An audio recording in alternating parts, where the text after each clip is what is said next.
And welcome to this short IB explainer video on electrical resistance. We're going to begin by looking at definitions of resistance. We're going to learn an equation, we're going to practice that equation, and then we're going to talk about how it applies to Ohm's law.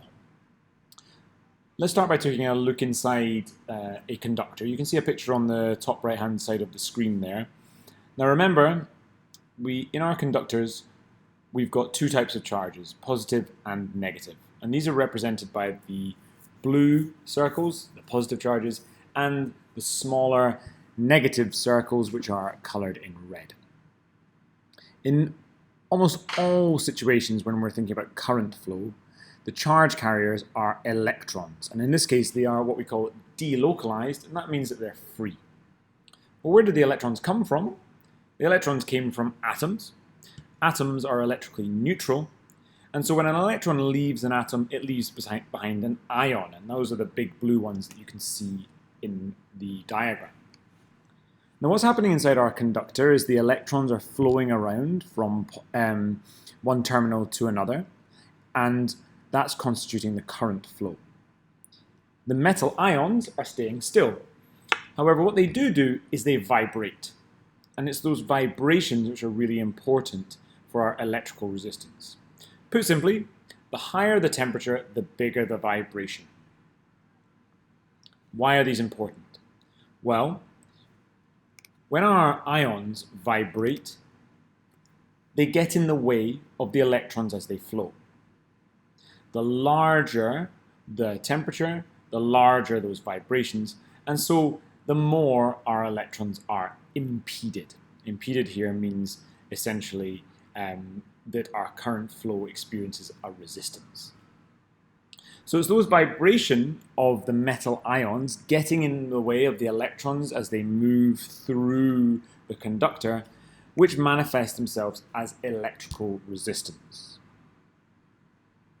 So we've got the idea here that the electrons, as they're flowing through the conductor, are being in some way collided with by those metal ions, and the higher the temperature, the more they're being collided with. And you can imagine the more you're being collided with, the slower you're going to flow through a material. So this is the origin of our electrical resistance. Now you should be aware that we are able to calculate electrical resistance. And the way we calculate it is as follows. We define electrical resistance as the ratio of the potential difference across to the current through an electrical component. So the component could be a resistor, it could be a lamp, it could be a switch, it could be anything. We take the potential difference and divide it by the current. You can see here that if we require a greater potential difference, then we're going to increase our resistance. We see here that, for example, if current is very, very low, then resistance is going to be very, very high. If current is high, then resistance is low. So really, resistance is the opposition to our current. Units of resistance are ohms. And here you can see written in named units, not SI base units. 1 ohm is 1 volt per amp. Let's just see an example of how we use this. Okay, we have a lamp carrying a current of 0.40 amps when connected to a 230 volt supply. All I have to do is use my equation R equal to V over I, and I can divide the two to get the resistance of the component. So resistance, along with current and along with potential difference, is going to be an important quantity in our study of electrical circuits. You should be able to rearrange this equation and calculate, for example, I or R or V when knowing either of the other variables. And I leave that as an exercise for you to rearrange. Another thing you should also be able to do is to turn your ohms into SI base units, remembering that volts is not a base unit, so you'll have to turn that there. And again, I'll leave that as an exercise for you to do. Let's talk a little bit more about the practical implications of resistance. Now, as you can tell, the scientist Ohm was incredibly important in developing our understanding of resistance. So much so that we've got a law which directly applies to our conductors. Ohm's law states the following. An ohmic conductor, provided it is at constant temperature, shows the relationship that you can see on the top right-hand side of the screen, namely that the current is directly proportional to the potential difference. This is for specific ohmic conductors.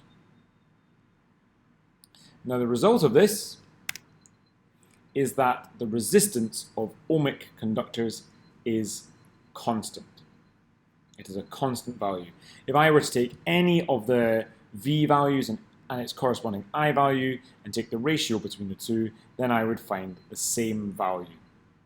In other words, we've got an IV curve. This is often called the IV characteristic curve, which is a straight line which goes directly through the origin. And notice that when we're sketching these characteristic curves that you can see on the screen, we go for positive values of V, and we also go for negative values of V and I as well.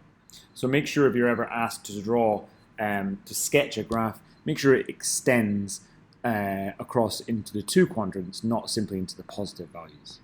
Remember, current, a negative current is simply current flowing in the opposite direction.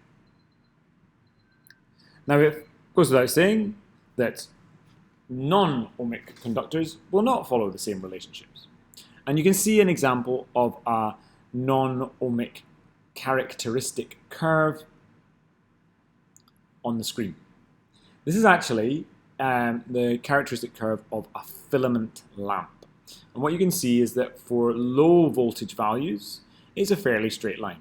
However, as we increase that voltage value, we get a departure from that straight line, and we end up with a kind of S-shaped curve. And this is one of the characteristic curves that you will need to know for your course. Now, a small misunderstanding that happens at this case is that often students, when they're asked to calculate the resistance of a conductor, when given, say, a characteristic curve, often students will use the gradient.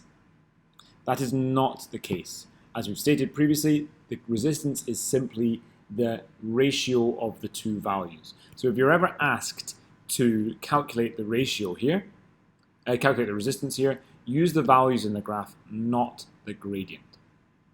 Let's use this to just see what's going on. Let's look at the top graph. You can see that we're going up in a constant proportion. In this sense, we've got a constant resistance. On the bottom graph, though, it's often not clear what's happening with the resistance here. We've obviously got a changing resistance, but students are often unsure as to whether the resistance is increasing or it is decreasing. What I suggest you do is and I'll try and show this using my mouse, is just to draw a line which is initially straight and following our curve initially. What you should notice is that my V value tends to depart from that straight line and becomes a little bit bigger than if it were on the straight line. As a result, V has increased for a given value of current, and so therefore the resistance here is actually increased. And the reason in a filament lamp that the resistance value is increased goes right back to our idea of origins of resistance. In a filament lamp, the temperature is increasing. So when we increase that potential value, the temperature increases, and therefore our resistance also increases, causing greater collisions with our electrons as they flow, and therefore a greater impedance, and therefore a greater resistance value. Okay, we've talked about a lot there. I encourage you to take some notes as you go, copying down those definitions, copying down our equations, and think about these two graphs as you can see. We'll be building on these as we go through our lessons. As ever, if you've got any questions, please do ask me. I'm more than happy to help. Thanks for watching.